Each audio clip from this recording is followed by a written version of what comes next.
This is the Startup Tri-Valley podcast, featuring in-depth conversations with the leaders who are making the Tri-Valley the go-to ecosystem for science-based startups. I'm Yolanda Finchenko from Startup Tri-Valley. All right. I am so pleased to welcome my colleagues from an event that we hosted together in November of 2024 called Decarbonizing Our Economy with essentially our presenting host, I think, was the Livermore Lab Foundation, and Startup Tri-Valley collaborated with Livermore Lab Foundation for this event, as did the Innovation Tri-Valley Leadership Group, FM3 Research, and other co-organizers, Lawrence Livermore National Labs, Las Positas College, all came together to put on this event. And I am fortunate enough to be with two of my co-organizers and Susan Houghton, who is the portfolio manager for climate resiliency and carbon management for the Livermore Lab Foundation, Katie Marcel, who is the CEO of the Innovation Tri-Valley Leadership Group, and Dave Metz, who is partner and president of FM3 Research. Welcome to the pod. Thank you. Thanks for having us. I love you said, welcome to the pod. It sounds like so cool. Like we're in the pod. You know? So Tri-Valley. So Tri-Valley. Love it. We will get so many hashtags out of this. I can't wait. Okay, great.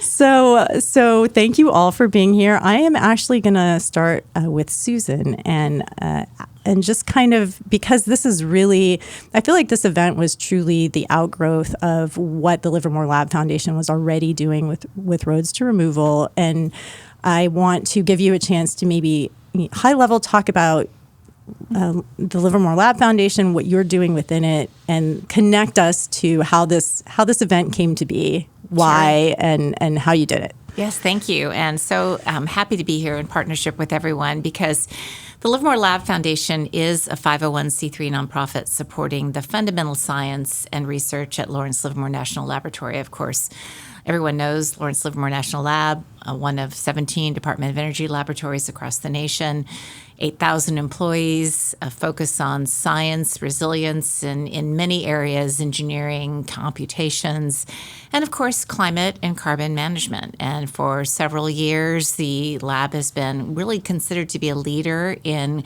climate initiatives and carbon dioxide removal methods. Concurrently, the University of California, about 2 years ago, received $185 million from the state of California to really invest across the state in all UCs and national laboratories opportunities for climate workforce development, entrepreneurship, innovation, and climate management. And so really what we saw in November was a culmination of two really distinct efforts. The laboratory's excellent work on a report called Roads to Removal, which involved 12 institutions, 68 authors across the nation, all looking at what can be done to reach net neutrality both in the state and the nation by 2050, as well as the University of California's investment in really the next generation workforce and what needs to be done locally and statewide to really ensure that we can move forward with confidence. Fantastic. Thank you. So maybe, going from that, how did you get from this mission, this funded mission, to reducing it to this decarbonizing economy event here in the Tri-Valley? Yeah. So I think the Tri-Valley has long been a leader in really recognizing the need for an informed workforce, a STEM-educated workforce, and the investment in industry going forward. And we did a lot of things with the grant. We had 4 carbon fellows, entrepreneur students who we funded at the laboratory, paired with mentors to work on science research projects.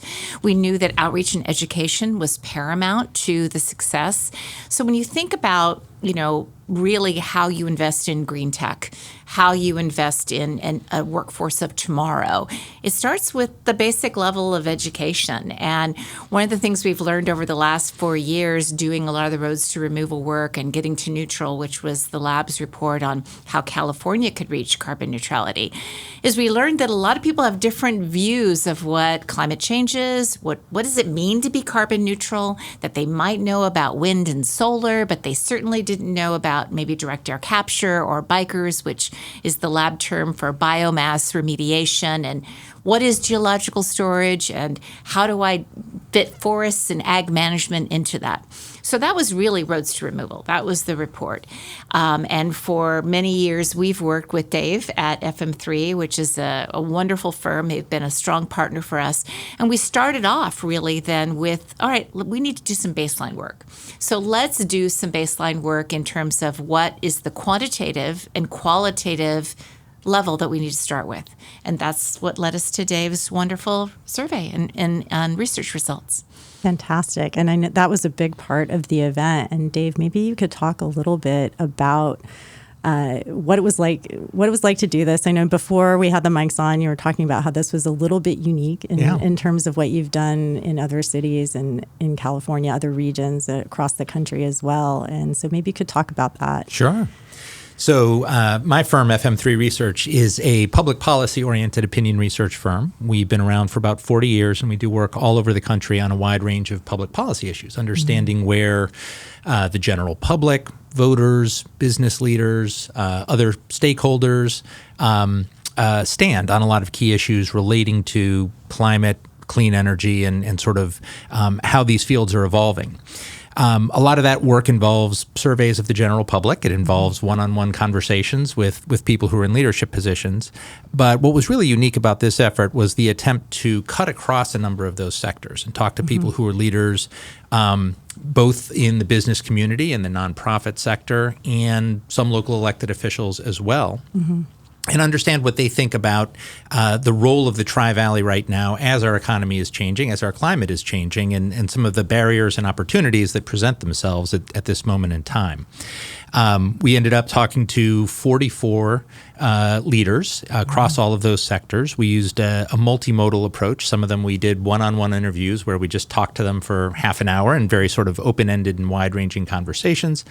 And then for others, we used a more closed-ended survey instrument where we just sent them some questions online they were able to respond to, and we could draw some comparisons between how they viewed these issues. And I think a lot of the results are really fascinating, and they sort of confirm what Susan was describing earlier, which is just the sort of energy and the excitement and the sense of potential that this region has, both to sort of reshape its economy in these fields, and then also help the state achieve its goals to try to do something about the critical issue of climate change that's been confronting us in so many very impactful ways, particularly in the last couple weeks. I think it's really been at the forefront of all of our minds.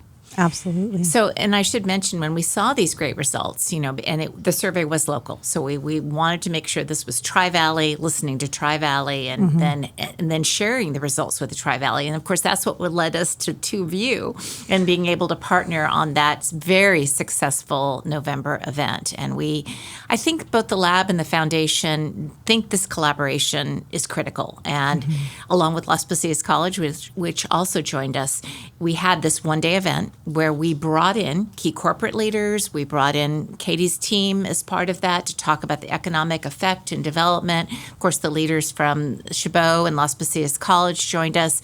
And then we brought in the authors from Roads to Removal.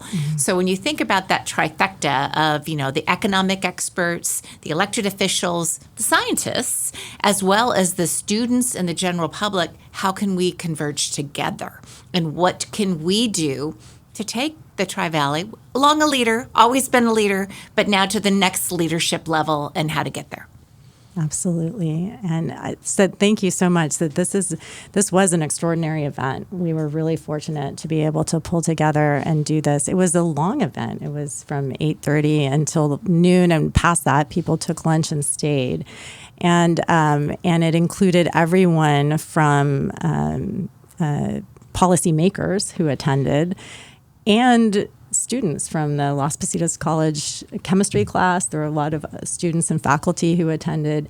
And I know that, and of course we had founders, we had investors from startups here in the Tri-Valley. And Katie, I'm very narrowly focused on the startup ecosystem, but it really cross-cut everything that ITV does, Katie. So I was wondering if you could maybe comment a little bit on what your goals were for the region from this, and knowing what we know, and we can come back maybe to David to get into the results. Like what were you hoping would happen as a result of this event?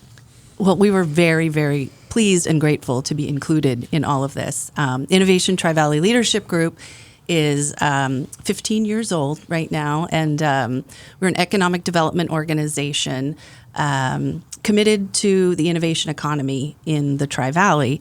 We are a mixed group representing the business sector, and so all of our leaders represent the business economy of the Tri-Valley. So that's San Ramon, Danville, Pleasanton, Dublin, and Livermore. And that encompasses Bishop Ranch, Chevron in San Ramon, all the way through to Daybreak Labs in Livermore, including Sandia National Laboratory and Lawrence Livermore National Lab. So it's an incredible environment of innovation.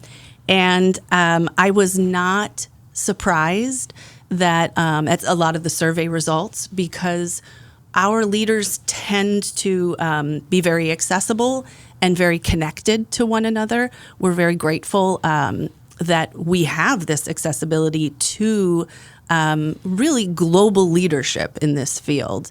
So at Innovation Tri-Valley Leadership Group, we were able to bring in Andrew Wong, who's one of the lead authors of Roads to Removal, about a year ago to one of our board meetings. And our meetings include leaders from the business sector, but also electeds, education leaders, and nonprofit sector leaders. And so it was a really electric kind of moment for all of us to be in a room together and realize that we have this access to this opportunity. I would say that, the Tri-Valley has always been a leader in emerging technology. The Lawrence Livermore National Lab has been here for 70 years. We have a culture of innovation. It's in our veins. And so catalyzing this kind of movement is exactly what ITV was designed to do. And that's where we are right now. We've got a lot of elected officials who are very interested in this. I was really pleased to see the survey. Most of our leaders are quite aware of what's going on. Most of them are working on this. They actually had some really great ideas of how we can move forward. Mm-hmm. And so we're really in the middle of it. We're really in the middle of exploring where we are with this. But it's an exciting time, and all of the scaffolding is really in place. And as Susan was alluding to, our education sector is at the ready. We're very nimble. We have Las Positas College here, which is the #2 community college in California, #4 in the country. They currently have a memorandum of understanding with UC Merced. So the scaffolding is in place really to anticipate and prepare for this next generation of leaders. We even have, I think it's the Livermore Valley Joint Unified School District. There's a group of students there that have created an entire climate literacy plan for the Tri-Valley. So we have multi-generations of ability. Mm-hmm. We are centrally located in the center of the Northern California mega region. We've got access to all of our Central Valley workers, skilled labor, and then we've got more PhDs in 1 square mile than anywhere else on Earth. Yep, I love that fact. I always try to quote that because people go, really? Wow. And then you go, well, the lab is 1 square mile. So yeah, PhD, as part of that. And there are 2 labs. That's right. So I'm really glad you said that, Katie, because I think one of the things we learned from the Roads to Removal Roadshow, and typically when academics write reports, they will, it's great, gets published in Science, Nature, maybe, woohoo, we did this report. But the Lab Foundation was fortunate that we received $1 million to really take the science on the road. And all of 2024, we went to a myriad of states. We were in Wyoming, we were in North Carolina, we were in Pennsylvania, went to Merced, and we learned that people were just gravitating for the information. And I think that's what we saw at the November event. And what's come out very successful from the November event is the city of Livermore, to their credit, wants to now bring in state policy leaders, city staff, planners from all over the state to say, now how do we affect our permitting? How do we do zone changes? How do we create carbon business parks that could lend towards this? And that is really the power of this. We had, I remember specifically in Pennsylvania, we had planners drive 3 or 4 hours away from other counties because they said, just tell us what to do.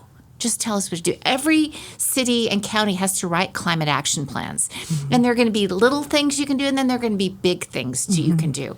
What can you do? What can Roads to Removal do, along with the expertise of the communities together, to be able to make a difference? And that difference might change because the Roads mantra is every region has a story, every region has an opportunity. So it's finding what was important in our region and what's important statewide. And I think, Dave, you saw that in some of the other surveys that we've done of what's so different in Kern County versus what's different here, for example. Yeah, for sure.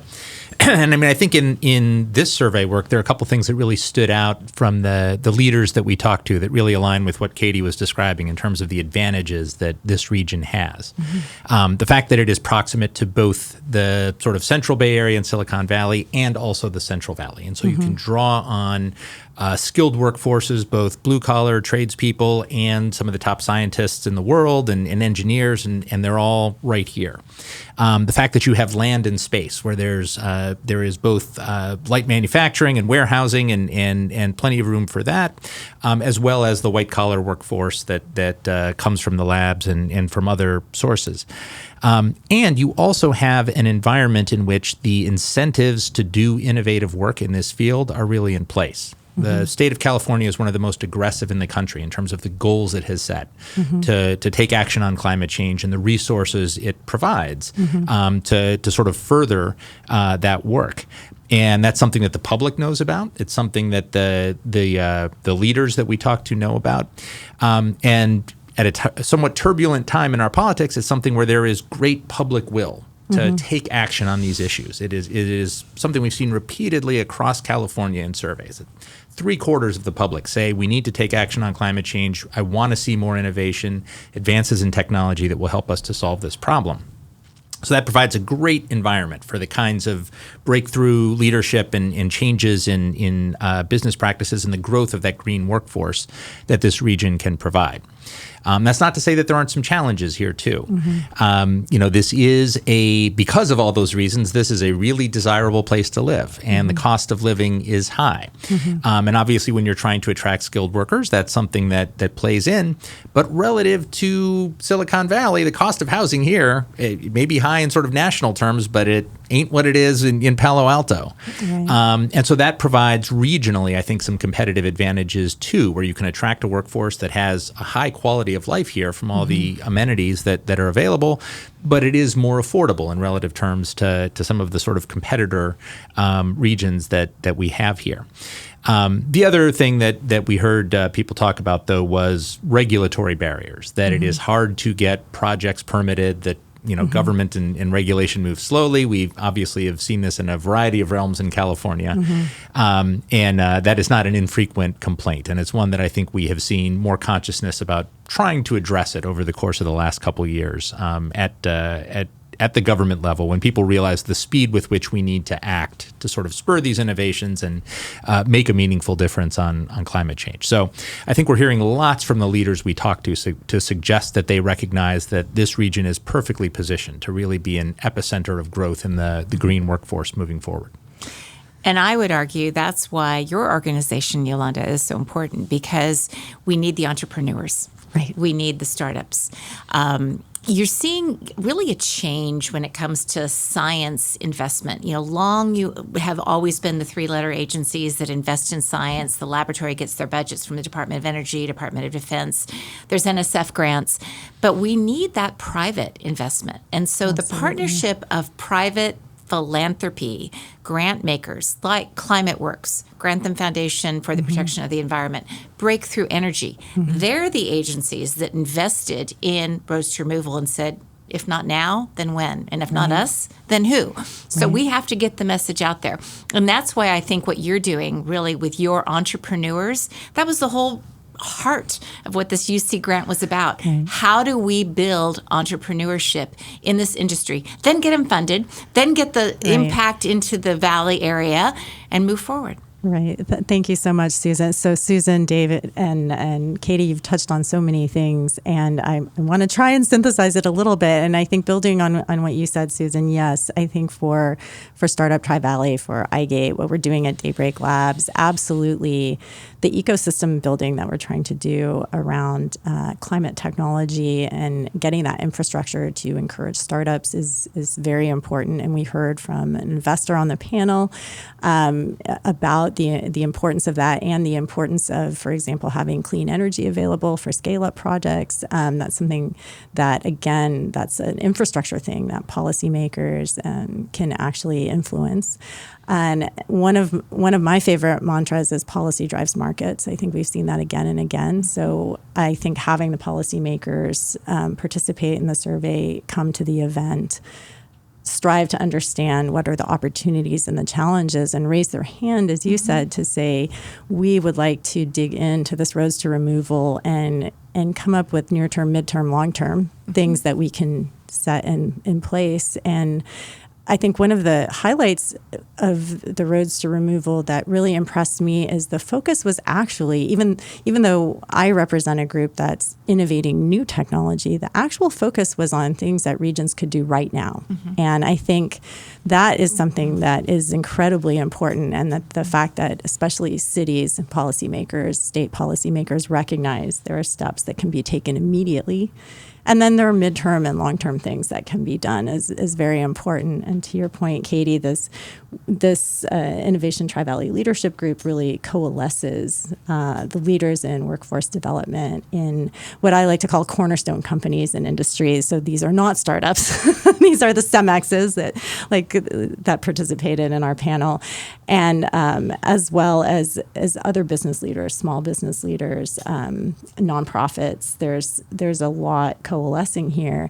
And bringing it back to you, Dave, I think one of the things that's so interesting to hear is, based on what you've said about the results, is it sounds to me, and of course maybe it's a little bit biased because they responded to the survey, but what you got was a lot of buy-in from industry leaders as well as policymakers that this is on the critical path for success for the region. So this may be a good-hearted, goodwill thing to do, but primarily it sounds to me like the respondents feel like this building in climate resiliency using technology and policy and existing tools, developing future tools, is on the critical path for their companies to succeed. Did I hear that correctly? Absolutely. I mean, the kinds of support and assistance that people were asking for were basically, get out of the way. Don't limit us. Don't put barriers in our way that will keep us from taking advantage of the opportunities that are present. Make it easier for us to bring in workers and have them find places to live. Don't drag out the process by which we need to get permits approved. streamline our ability to get investments in the capital that we need in these industries to sort of move things up at scale. We weren't hearing ambivalence or uncertainty that this is the right path to be on. We were hearing sort of an eagerness to be unshackled and have the opportunity to pursue all of the promise that these technologies offer. That's fantastic. I think also we heard a lot about workforce needs, and that was critical. And that's where I think Las Positas Chabot can play such an important role. People sometimes have a misnomer that jobs in climate and carbon or green energy are all the PhD level jobs, and I've got to be able to be at that level. Not the case. Jobs are needed at every level: high school, community college, certificate programs, bachelor's. And we really saw that there was, the survey showed people are like, I need this certificate training program. I'm having a hard time finding skilled workers. And then there was a marriage of the housing for those skilled workers too, which comes in. And that's a long time issue that you all have been working on for many years. And I don't think will ever be resolved quickly. But when you think about what can our local community colleges do to invest in that next generation, it is the creation of new workforce programs, certificate programs, marrying it to maybe a transfer to UC Merced.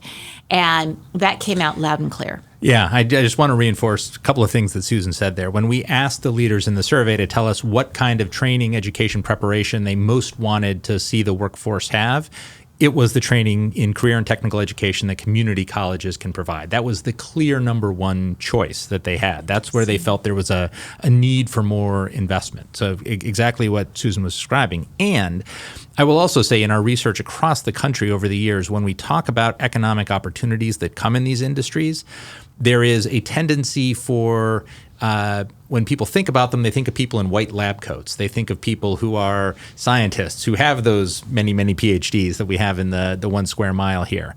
But when you have these businesses, there are people at every kind of occupation, from security and administrative and janitorial to all kinds of levels of scientific expertise that need to be employed in large numbers. And emphasizing that creates a lot more enthusiasm for expanding these industries, because people understand it isn't, especially at a time when there's growing concern about the wealth inequality in our country and the gaps between those who have a 4-year college degree and those who don't.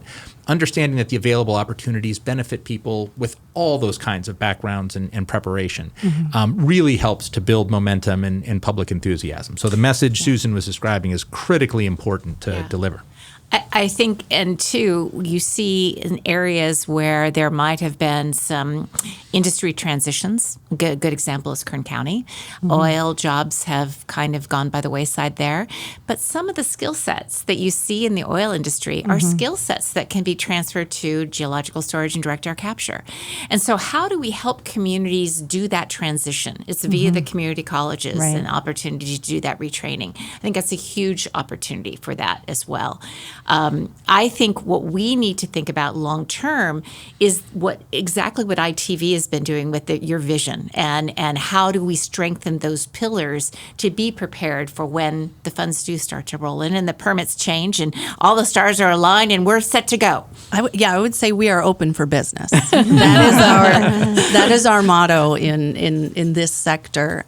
We are definitely open for business, and because of the accessibility to this emerging technology, we're able to quickly learn and adapt and be open for business. As Susan was talking about the city of Livermore, for instance, there's some fear around some of this transfer and energy transfer, and with access to the actual global leaders right here, we're able to learn what we need to learn, create new zoning around this technology and sector, influence policy. We also, here in the Tri-Valley, while we are in California, we don't have a lot of multi-layers of bureaucracy here in the Tri-Valley, and so many of our elected officials are at the table, really learning how to create political will to get this done. So open for business is kind of the motto in this. We're all we're also in the Tri-Valley really looking to lead even further. We've got agencies that have California climate goals that they're trying to reach. Well, in the Tri-Valley, we're speeding it up and making our goals sometimes 5 years ahead of that. And that really has to do with the nimbleness and accessibility of this region.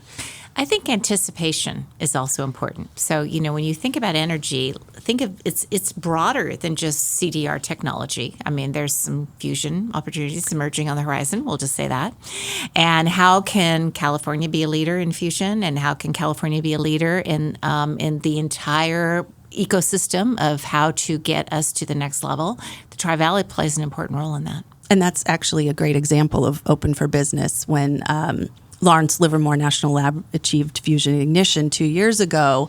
That opened up a new world of industry, kind of descending on our region and looking to grow, scale, and build here. And again, that was a moment of launch, really, for this region, and we're kind of in the middle of it now. We'll see where we end up. But the Open for Business motto is really kind of the umbrella of our goals here. I think it's easy to forget that there are secondary industries. So I'm really glad you said that, Katie, because supply chain is going to be an issue for the entire green energy, clean tech kind of market. But there are opportunities for secondary businesses that may not need those PhDs, but can be suppliers to come in. To your point, it has to be done also, though, with green energy in terms of that. So making sure that the utility infrastructure, access to power is there, and it's the right kind of power going forward. I think that's what's so important about that next event that the city of Livermore is planning for and hosting is this region is fantastically connected between the cities and operates as a very coordinated region much of the time, especially around infrastructure, which is necessary. So any of these critical path innovations, technologies, where we're working together to define how will the workforce be educated, how do the policies interact, and of course the Greater Bay Area is also doing that. So this region is plugged into that. But there is an element of, there's only so much you can do locally, and a lot of things are driven by the state. And so getting, collaborations across all the local governments in the state, and also being able to pull in state officials and state policymakers is really critical to moving forward. And I think you just kind of moved us into one of the key next steps. So I want to bring us back a little bit to each of you, the high level after this event. What are the top three things we learned? And I think we have one key translational step, which is this next event. And I'd like to hear maybe from you, David, if you can give the top three things we learned from the Climate Workforce Development Survey, and then maybe what you see as being three key opportunities, and then I'll move it around to each of you. Yeah. I think the main things that we learned were, one, just the sense of the enormous potential, latent potential that the region has, and the sense that all of the building blocks that are necessary for the success of these industries moving forward are present. And that enthusiasm isn't always there when we do this kind of work. There's a lot of regions where people are more skeptical about it. They say, well, we have other traditional industries we've typically relied on. Do we really want to shift our attention to this sector where the political and regulatory environment and the success of the technology isn't always clear? And we're not seeing that from the people that we talk to. There is a confidence that this is the right path to be on. But then the second thing that I think is clear from the survey is that there are specific kinds of help that people want to take advantage of that. Some of that is a little easing of the regulatory environment to make it possible to move things along quickly. The second thing is money and investment. One of the things that the leader said was would be most helpful was to have more grant money. Federal grant money was something they talked about a lot. And those kinds of things, I think, will make it possible to capitalize on the potential that people see here. And then I guess the third thing I would point to sort of goes back to what Susan was saying, coming from some of our research with the public, which is there is an important role for public education here as well. When we talk about carbon removal and storage, this is something the average person on the street hasn't thought about much at all. And when they hear the technology explained to them, they can have some reservations about whether this is something they want done in their community. They like the idea of jobs, and they see the need for the actual removal of carbon, but the mechanics of how you get it done, where you store it, how it transport it, all of that stuff requires community conversations. And so in a number of these industries, I think there is, in addition to making sure that business has the opportunity to succeed, there's also got to be some work done to bring the public along with them. We certainly don't see anything in the research that suggests that there is real public opposition. It's just a great unknown to them. And so starting that conversation in ways that Susan has described in the work that the lab has done going around the country and talking to folks, and especially here in California, is an important companion to the work that can be done to provide business with the opportunity to succeed. Oh, that sounds fantastic. So what, if I heard you correctly, the three top things is we have all the building blocks to succeed with decarbonizing economy. And that's everything from having the right technologies, having the right workforce, having sort of the right education system, and having the policymakers aligned. And having key business leaders. And is that across, can you talk a little bit about the industries that you saw represented in the sort of industrial component of I mean, we had folks who were working on everything from battery storage to solar and microgrids to energy efficiency technology. Aviation. Yeah, it was a real diverse array of different sectors that all connect to the green workforce in one capacity or the other. Fantastic. So that was key. And then also this idea of translating it to a next step in terms of making the average person understand sort of the definition of what could direct carbon capture and storage look like, and having the conversation, the education, and bringing all of that in. And I know there was a third one that you said, and I just lost it. I think I said it's the opportunity that the building blocks provide. It's the need for public education to bring the public along, and then it's permitting.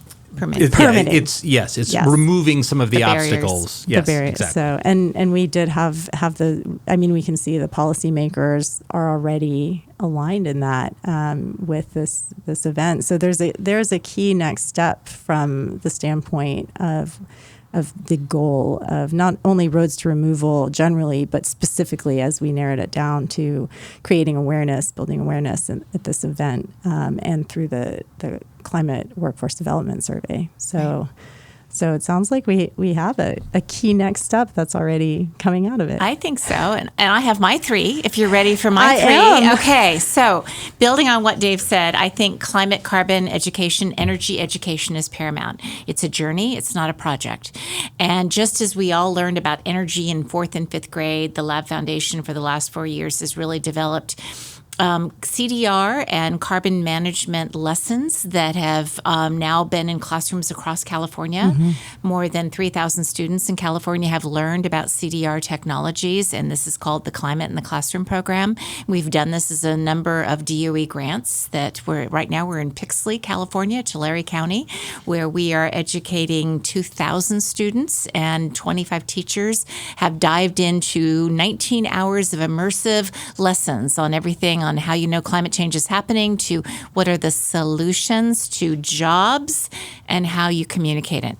And we have to do that, just like we all learned about recycling, right? We all learned about the 3 different bins. It has to start there in terms of, because starting at the high school level gets folks interested in what they're going to do in community college and those jobs, and that filters up through the workforce. So I would say that's my number one as part of that. I think my number 2 is that we do have entrepreneurs eager to take the next step. Then that is not always going to succeed, but we have to be okay with that risk. Science is about failure. And technology advancement is about failure. And you learn often more in those failures than you do in the successes. And you learn how to reposition and what to do. So is every new CDR technology going to make it? Probably not. But are we going to learn powerful lessons around the way? Absolutely. And those lessons are what is going to make that evolution or transformation. The third lesson I would say is we can't leave our workforce behind. We have a commitment and a community commitment to make sure that the economic development, the workforce development comes through. And because we all rise together, if we're all doing it, it can't be the haves and the have-nots. It's got to be the investment back in the community. So those are my three. You didn't ask me next, but I just went ahead and told you that. That's perfect. No, that is absolutely perfect. And so if I heard you correct, it was the three were really K through 12 education. I would say high school. High school education. High school. And that's where the Lab Foundation focuses on. Right. Entrepreneurship. Supporting entrepreneurship. And then coming back again to education, but here we're looking at the sort of post-high school workforce development, training and education. Yeah, continuing it out. And it's really lifelong education. One of our 2040 goals. Right. We've done a lot of work in Kern County, I think, as folks know, since Getting to Neutral came out. And they were very cautious about, the words evolution and transformation, because they didn't want to feel like evolution suggests there was something primal about you in the beginning and you've evolved to this better person. Well, in the oil industry, they don't feel that. But transformation is, how do we transform our general area, our best practices to incorporate some of these green technology ideas in that. And whether, again, it's the little C or the big C that your carbon management directives and green energies are going to go into, there's a way for you to impact at all levels. And we just have to recognize that. It's okay if your city is just starting off and it's just going to do a climate action plan. You go. Let's start with that. And then you build upon that in terms of the economic development zones, opportunities from there. Fantastic. I thought a really powerful takeaway from the event actually was our representative from the VC world, Jason Sedow from Next 47, and his comment about oil and gas and traditional energy and their ability to scale like none other, and our openness right now to be able to lean into those traditional energies to be transformative. And that was a real takeaway for me in learning how we can really partner across sectors that we aren't necessarily thinking about right now. I would agree. I think sometimes there's a hesitancy to label, and I would suggest that we need investments of large companies, small companies, nonprofits, startups, and if everyone works together to do that. And I think the scalability of the oil and gas industry, quite frankly, to start to institute those practices is what's going to help transform those regions. And we can't leave them behind. It can't just be about the new companies coming in and the new technologies. Right. It's a process. Absolutely. And speaking from my experience in studying innovation ecosystems, especially where you see startups succeed, where you see something like a South San Francisco and biotechnology succeed, if you want to have that same effect in climate technology, you need an existing big company who's funding early stage companies and then acquiring them because of this ability to scale. So, you hit the nail on the head, Katie, bringing up this point from Jason, is without that complete ecosystem, we won't see the kind of transformation that we're hoping to achieve. Yeah. That's really powerful. I love your comment about disruption, too.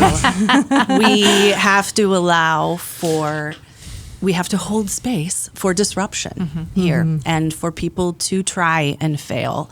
And I do think that the size of this region does allow for that, does allow for some of that disruption. Right. So my three takeaways, if we're there. Really overwhelmingly, to your point, Yolanda, policy creates markets. I think there's a good amount of work to be done on that level, removing barriers. I think that another next step right now is really this responsiveness of our educational institutions and affecting curriculum. There were several educators there that day that are now working on adjusting their curriculum to be able to support this workforce. Overwhelmingly, I think about the actual job descriptions. It's so surprising sometimes when you're looking at, Dave, you were mentioning, climate and our awareness right now of wildfires. Wildfire management is one of these jobs that we're talking about. It's welding, it's engineering, it's electrification. And so, yes, our community colleges are key in this and our career and training education. And then to your point, Susan, about not leaving our workforce behind, I was really pleased to see that what bubbled up from a lot of our leadership and this survey in particular was the housing component, and realizing that affordable housing is a climate issue. It's an economic development issue. It's a climate issue. And if we're talking about investing in this technology, we also have to house the people that are doing it. And we also have to be responsible about building housing and creating these opportunities for folks. So that was really a great takeaway for me, that we as a society here in the Tri-Valley are really thoughtful about our workforce and taking care of them. Fantastic. So once again, policy, education, and housing, and the significant role that's playing in workforce development and economic development. I would say housing plays a significant role in climate and energy. I mean, we saw from the fires that just happened. I would have bet that emerging industries are going to be those green building, fire resistant houses that are now going to, if I were in the construction industry, that's what I would be looking at, because how can you prevent houses from burning? Right. Absolutely. Yeah. Yeah. So I think one last question, and then we can kind of wrap things up in case I missed something that you wanted to say. Just one thing each. What most surprised you that you took away from either the event or the survey? And everyone's looking. I can start. You can start. Okay, so we all have heard the phrase, all politics are local, all benefit priorities are local. And, some people, it's housing that is the big thing for them. Some people, it's jobs. Some people, it's investment in their education system for their kids. So I think making sure that when we go into the regions, we create industries and opportunities that reflect the true nature of what not just is available economic-wise, but what our citizens want and what the residents want in the area. And then I'll just do one little plug, because I didn't get to do it yet, that if anyone does want to understand more about the wonderful report that the laboratory did, it's at roads2removal.org. That's roads2removal, one word.org. This is an interactive website, videos. You can actually go in. You can go down by county and see what the opportunities are, county by county. All 3,192, I think, counties in the United States were mapped. And you can see what clean tech energy opportunities, CDR opportunities exist. And so that's a great resource that will exist for a while. Absolutely. Thank you. And we will put that link in the show notes. Okay, for great. Those of you listening or watching, you can find that. And let's see. David? Yeah. I guess one of the things that I thought was most interesting or surprising from the research was the views that some of our respondents had when it comes to CDR technology. We offered them a list of words and phrases that might describe what the technology offers, and there were roughly equal numbers that said the best descriptors were hopeful and growing, but also challenging. And I think that, when we talk to the general public, they know nothing about it. They haven't thought about it. It's something that's entirely new to them. But the fact that we have leaders in this region who are recognizing both the potential in terms of the good it can do for the planet, but also the sort of opportunity that the technology can be successful, but then also recognizing that there's a way to go and sort of a lot of a path that has to be navigated to sort of obtain those benefits. The fact that we've got leaders in the region who are conscious of that, I think speaks well to, again, that energy to sort of keep moving down the road on this technology that's present here and may not be present in other parts of the country.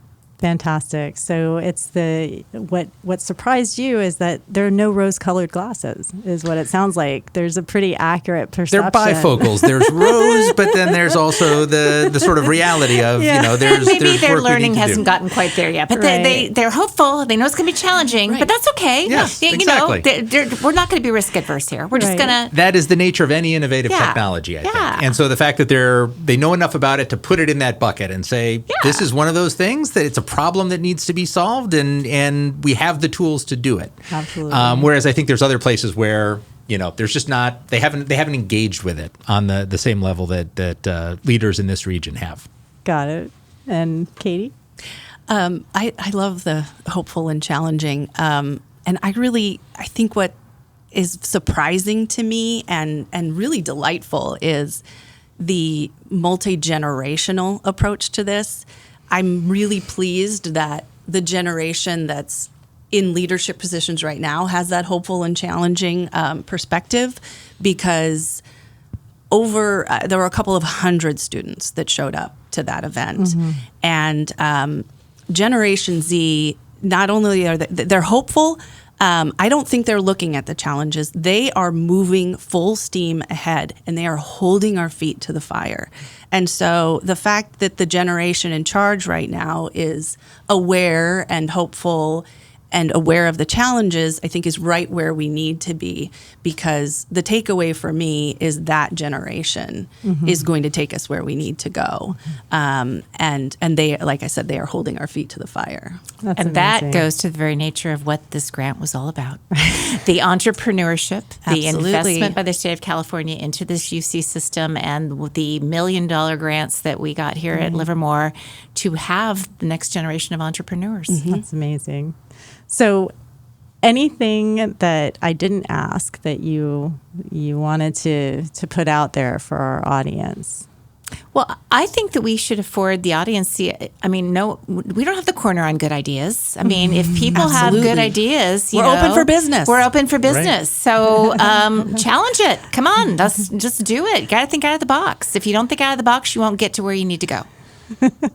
Fantastic. And people who want to challenge it. So this reminds me actually of the podcast we did with Drew Wong, where he said, read the roads to removal critically and come up with questions. And it sounds very, very similar. I assure you, Yes. no lab scientists, they love debates. Yeah. So having nothing more than somebody go, well, my perspective is differently. Oh, that's fabulous. Let's do that. Because at the end, it always makes for a better product, to hear. And that's what was so powerful for roads to removal, is what we heard from Indiana farmers was so different from Wyoming ranchers. And the takeaway, if you ask the road scientists and team that we took around the country, that was more powerful than anything else. Because sometimes we get caught up in our world and we don't realize that the value of America is the diversity, and the diversity of thought is what makes for better products and better science research. Fantastic. And so when they have those questions, or challenges, they put them in the roads They to can removal? go, actually, Roads to Removal has an opportunity just to do that. So you can ask a question of Roads to Removal. You send it to carbon@livermorelabfoundation.org. We will have scientists answer. They would love it. Please do. Go to the Roads to Removal Fantastic. website and ask questions. And we will make sure to have that email in the show notes. Thank Great. you. Great. And Dave. No, I think I don't have anything to add. This has been a great conversation. Yeah, me too. This is Fantastic. it's just an exciting time and in the Tri-Valley, and we're very excited to be a part of this. So I love it. Well, this has been a fantastic conversation, and I really appreciate your time in this discussion of the opportunity, the challenges, and all the ingredients that we have in place to address these challenges, and the important next steps that are already happening as a result of the Climate Workforce Survey and the event that we had in Decarbonizing Our Economy. Thank you. Thank you all for Thank being you, here. Yolanda. It's been great. thanks for putting us together, Yolanda. Thank you so much.